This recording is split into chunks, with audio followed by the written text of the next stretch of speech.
So adding muscle mass as a footballer, what are some reasons why you might want to do this? What are some things to look out for? And what are the potential benefits for you? And what's the best method for you to do this depending on your situation? So 3 reasons why you might want to do this. First one is the strength and power gains. So you're not concerned at all with the actual muscle size. You're purely increasing muscle size because a bigger muscle can become a stronger muscle, can become a more powerful muscle, and then conditioned in the right way can become a more explosive muscle as well. So you're going to aid your football performance in terms of your explosiveness on the pitch by initially increasing your muscle size. That's a good reason to do this. Second reason might be because you feel too lightweight on the pitch. You feel like you need to increase your physical presence a little bit more so that you don't get pushed off the ball so easily. That's another valid reason. And the third reason might be purely psychological. So you feel like when you look a little bit bigger, that increases your self-belief because you feel like you look the part and you're going to be able to compete. When you step onto the pitch, that might make you feel more confident, which then leads to a better level of performance. That might be another good reason to add some muscle mass. So just touching on this concern of getting bulky and slow, it's actually quite hard for a footballer to get, really big muscularly and maintain that for a whole season and for this to happen because there's such limited opportunities during the year to train hypertrophy. Plus playing football is naturally slimming as well. Then it's going to be tough to maintain muscle gains throughout the whole season. So you commonly see players coming back from pre-season where they've spent a bit more time in the gym, they look a little bit bigger, and then as a few months into the season, they start to look slimmer again. That's because they've got enough calories to recover from the training that they're doing already, let alone worrying about hypertrophy training, which they can't do during the season because it's actually, it's going to increase muscle soreness, which they can't risk around their training and matches when they're trying to recover and perform to the highest possible level when it really matters as well. But if you are someone who finds that genetically you just bulk up quite quickly, then the methods I'm about to explain will help you decide which choice is the right personal choice for you. So the first one I'm going to touch on is if you purely focused away from actually playing football on the pitch in matches, if you purely focused on power and explosiveness training, then that would probably have the best carryover onto your performance on the football pitch. Because when you play football, obviously it's an explosive sport. You need to be springy, elastic, depends on you being agile and having, very quick in different directions. So you're using your muscles, your tendons, your ligaments all at the same time and they're full body movements. If you think about it, when you're out on the pitch, when you're running, every single step is a plyometric because it's actually single leg because you've got one foot on the ground at a time when you're running. So when you're playing football, you're actually plyometric training at the same time because you're jumping as well. So if all you did away from that is power training and explosive training, more plyometrics to aid that, that's probably going to have the best carryover because at the same time as developing your muscle, you're developing your ligaments and your tendons as well, exactly like you are on the football pitch. And over time, your body is going to adapt and probably add some muscle mass in response to that training. Obviously, it's going to take a lot longer, but if you're not concerned about adding muscle mass right now and you're more concerned about being fast and agile on the pitch, that might be the best option for you. You're going to increase your muscle mass a little bit over time and it's going to be perfectly synchronized with the development of your ligaments and your tendons as well, which is going to be really important in terms of your athleticism on the pitch. The second option, so this is obviously a very common one as well, is to block out just a period of time during the season, normally the off season and the pre-season, focus on training in the gym with pretty heavy weights and then doing pitch work alongside that as well.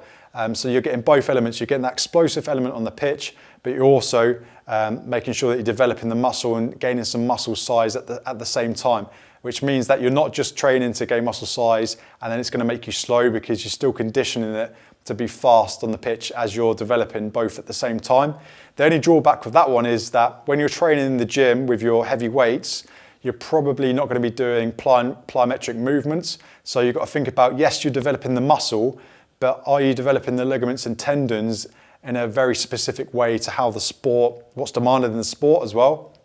Which is why option one would probably be the most optimal one because you're developing the muscle, ligaments and tendons at the same rate and it's perfectly going to adapt to the demands that you're placing on it in your training are the same to what you're going to experience in a match. But option two, when you're just training, lifting heavy weights in the gym, yes, you're developing the muscle, but you're not developing and conditioning the ligaments and joints in the same way that's demanded out on the pitch But again, you know, we've got to weigh this one up because you want to develop your muscle. You've got a limited period of time to do that.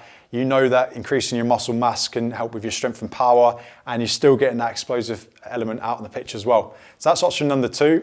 Option number three would purely be if you're not concerned about the athletic performance side at all and it's purely looks. So if you feel like you want to look a certain way when you step onto the pitch, maybe you're a centre back and you just want to look bigger because you want to intimidate the striker that you're coming up against, then that might be a valid reason for you. And obviously you can't risk having that muscle soreness during the season, and you still want to be powerful and explosive on the pitch. So you don't want to neglect that side of things, but you do want to get a little bit bigger.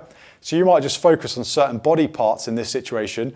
It's not really the common one to go to, but it might be a smart way of doing this for you. So if you literally think that just having bigger arms, if nothing else, is going to help you fill out your shirt a little bit more, and that's going to help you look a little bit bigger in terms of your physical presence, then training your arms in terms of your biceps isn't going to have, a massively detrimental effect on your football performance, even the soreness. And it might help you look a certain way. So you might just focus on certain muscle groups to help you look a certain way, just in terms of your physical appearance, and have nothing to do with your athletic performance. So again, that's not really the go-to choice, but it's something that if you're thinking about it in a smart way and you don't want to cause yourself, loads of extra muscle damage and soreness, but you want to look a certain way, you might just pick certain body parts to develop. So that's the third choice, not as common, but obviously, this might be a quicker way for you to increase some muscle mass and just look a certain way. Option two, you'd be developing normally the whole body at the same time with compound movements. So things like bench press, deadlifts, squats, movements like that, which use multiple muscle groups at the same time rather than singling out muscle groups. That would be the superior option.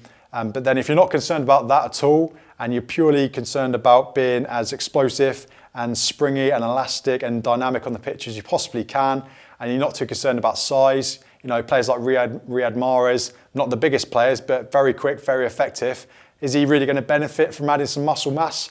Probably not, because his style of play doesn't, depend on that. So he might be better purely focusing on the explosive work away from actually playing and developing his muscles, ligaments and tendons at the same rate to have the best carryover onto his football performance. So hopefully I've explained that clearly. It comes down to personal choice at the end of the day. Again, it's not really black and white, answers in the grey areas, but have a think about what the best method for you might be.